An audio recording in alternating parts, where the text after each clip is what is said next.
In July 2021, the U.S. Supreme Court ruled the NCAA could not prevent student athletes from profiting off their name, image, and likeness.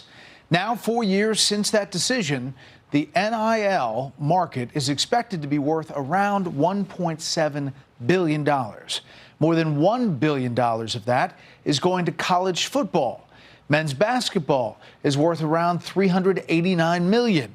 Women's basketball players receive about $75 million. Olympic athletes are generating more than $134 million. The payments can come in a variety of ways. Tonight, we take a look at the NIL landscape and the push to create a nationwide policy. The NCAA first passed overarching NIL policy in 2021. It allowed athletes to receive payments if they followed state laws. The rules also attempted to prevent schools from using NIL money to recruit athletes. What did recruiting athletes look like before NIL? Well, it was a lot easier. There's really no recruiting now. It's buying. If I bought one an ice cream cone, I'd get brought down to the NCAA. Oh, you ready? Let's do it, man. But as more and more states enacted laws, recruitment became a part of the rules. In football and basketball, it's whoever's got the most money. Republican Alabama Senator Tommy Tuberville coached football at Ole Miss, Auburn, and Texas Tech before being elected to Congress. He has co-sponsored NIL legislation alongside independent West Virginia Senator Joe Manchin. He plans to reintroduce or modify the Protecting Athletes, Schools, and Sports, or PASS Act, alongside a Democrat in the next Congress. Over the years, the money's gotten higher and higher, and the student athletes are going, wait a minute, why don't we get some of that money? Why don't we share in the revenue? And that's what's coming. Which led to those legal actions. How would the PASS Act address some of this?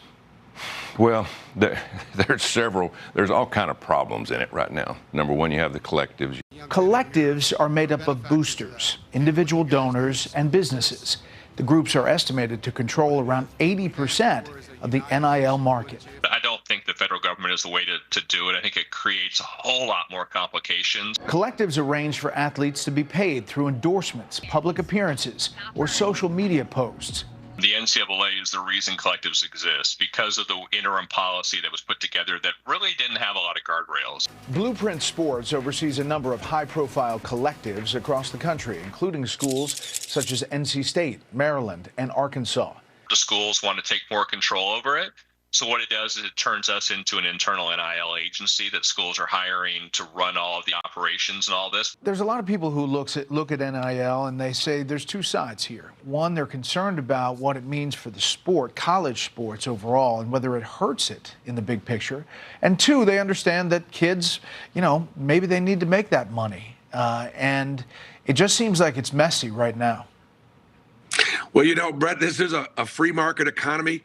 We live in the greatest country in the world, and I think it's great that our student athletes are now finally being able to be compensated for what they're worth. Auburn men's basketball coach Bruce Pearl believes national standards are needed for college sports.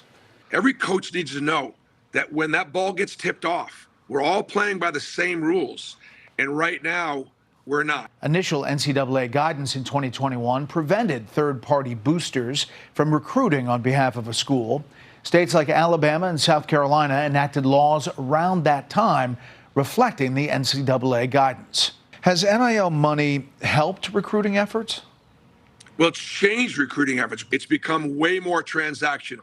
What is my market value? How much will I get if I go to that school? I know some schools now are running it through the university and letting them, through the coaches, go out and say, listen, I'll give you $1 million. You come here, play quarterback for us. As some states began to circumvent the recruiting rules, the NCAA shifted its stance. In 2022, the Division I Board of Directors clarified that schools could request donors provide funds to collectives, as long as those were not directed to a specific sport or athlete.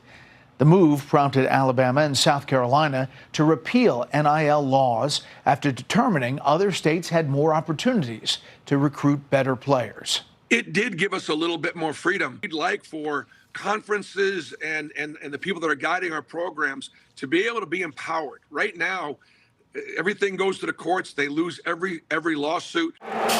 Texas passed its legislation in 2023.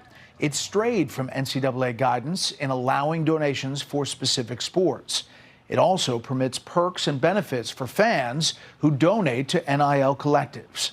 A clause also made it illegal for the NCAA to punish a school taking full advantage of NIL.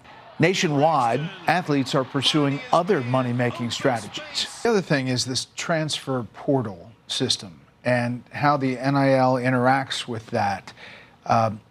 You know, when you have a kid that could jump number of times, that's tough for you as a coach. It's tough for a school. But sometimes it's tough for the teams. Graduation rates have been destroyed because the combination of NIL and transfer portal working together. You can play at 5 different schools during your career. You can transfer every year to get a degree. Now the problem— To get a better deal. Yeah, to get a better deal, that's right. Marshall University's football team, almost every one of them transferred. They had to drop out of a bowl game because they were playing in a bowl game here in a couple of weeks because their coach left and they followed him. And so Marshall lost their bowl game, and they had to put somebody else in the bowl. Understand families being in a situation where they may never make more money than they're making right now. And so that's what they're being guided by. And so we're teaching kids to flee, not fight. The transfer portal is allowing seasoned student athletes to basically shop around.